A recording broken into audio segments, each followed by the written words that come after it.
Hi YouTubers, I have another presentation for you today. Today I'm going to be talking about transsexuals. Mainly I'm going to be talking F2M or female to male transsexuals. I have Taryn with me today. We got both friends. I will give you a little bit of background with M to F as well. We're going to mainly be talking about health things, coming out to your family, talking about that type of interaction, as well as just different physiological things that you'll have to worry about and go through. So this is, to you guys, what we're going to be going through. So let's first start about coming to the realization that this is who you are. Ooh, okay. Gender identity, the big question. Yeah. Okay, so I am FTM, so female to male transgender.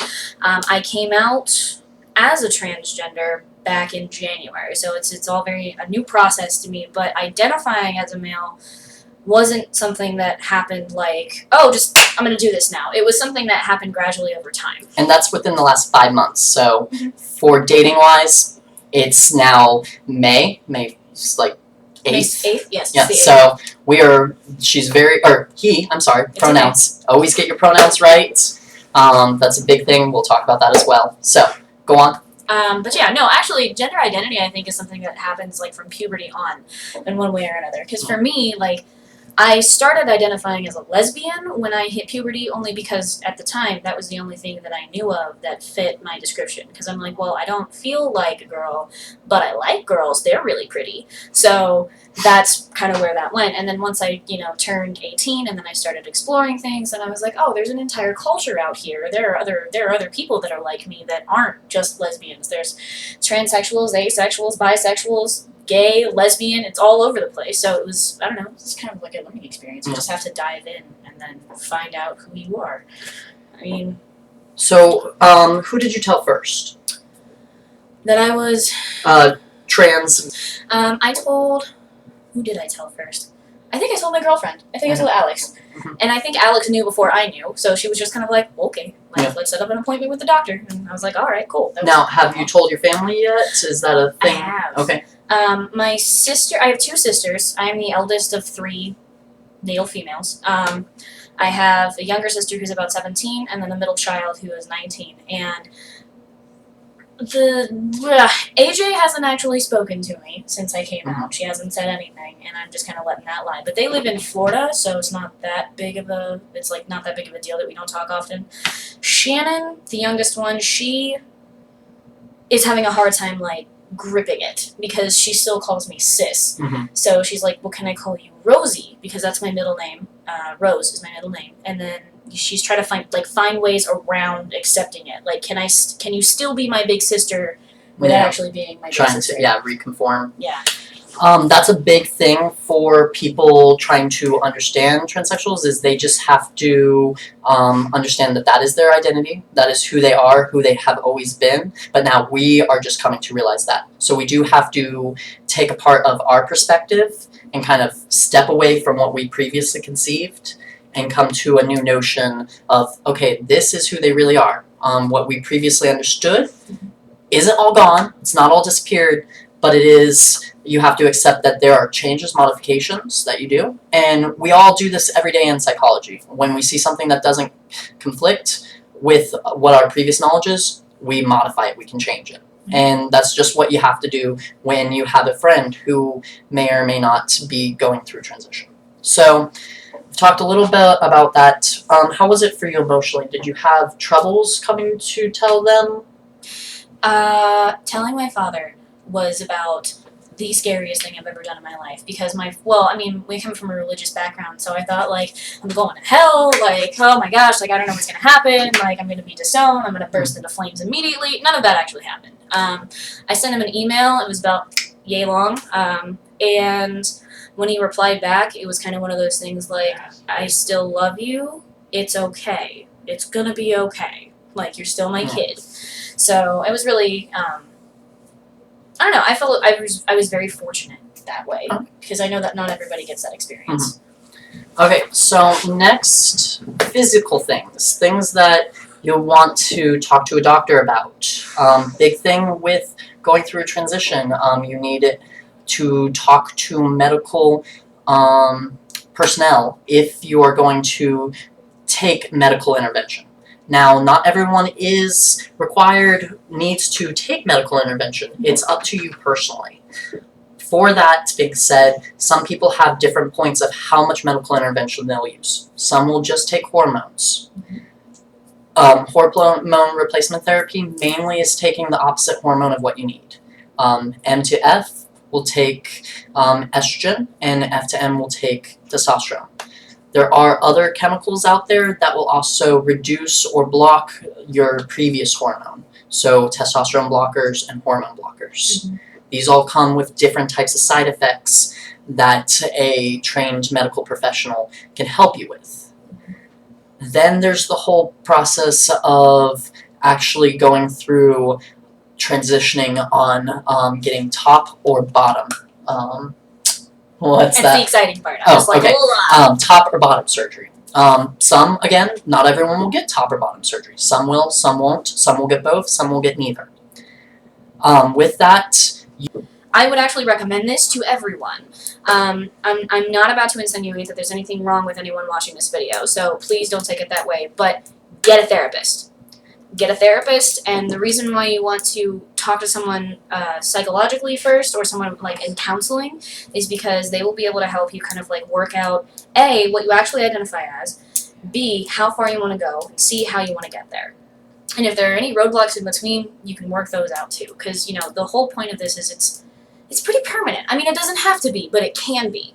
And because you're going to be making all these big life changes and these huge steps, you want to make sure that everything is mentally sound and thought it out, and that's actually going to make you happy. This is about your happiness, being comfortable in your own skin.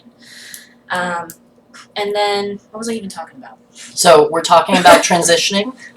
Physically, you start with hormone and that. You have top and bottom surgery. Before you go for top and bottom surgery, talk to a therapist. You need to talk to somebody who can help you go through the different parts and trials that this transition of your life is going to happen. I personally see this as just puberty, they always say, is that big life transition. Mm-hmm. Well, this is just another transition. It's forming your previous state into your better state. The caterpillar, pupa, transition to butterfly. Evolution. Things happen. Human evolution. It's great. So, we have top and bottom surgery. What do those mean? Okay, top surgery is referring to a mastectomy of some kind. There are two major surgeries that I'm immediately aware of.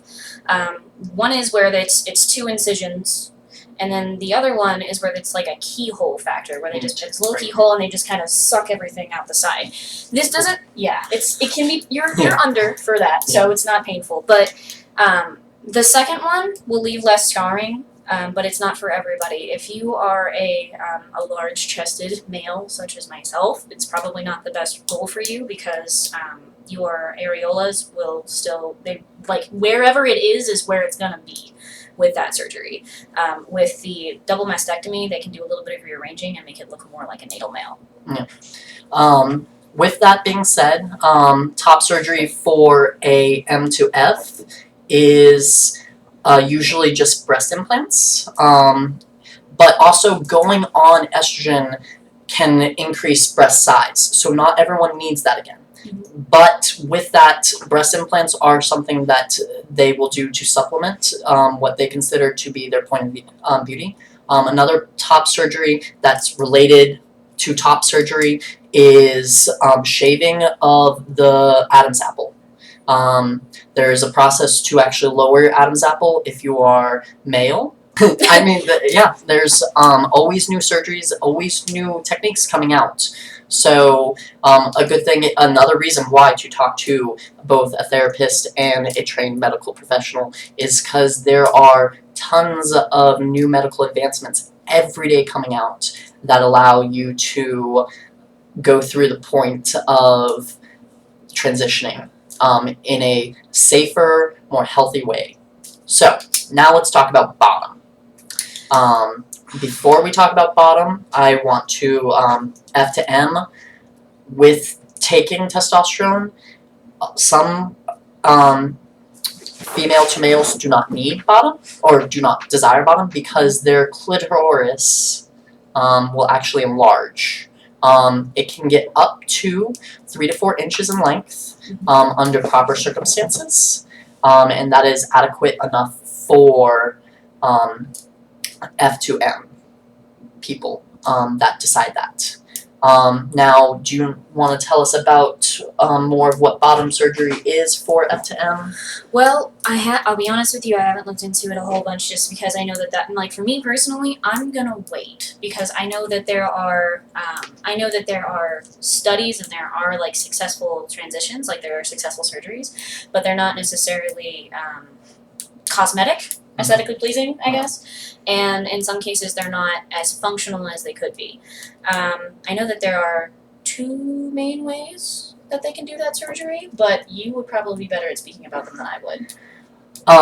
So what the big thing about making a penis from a vagina is actually the nerve endings.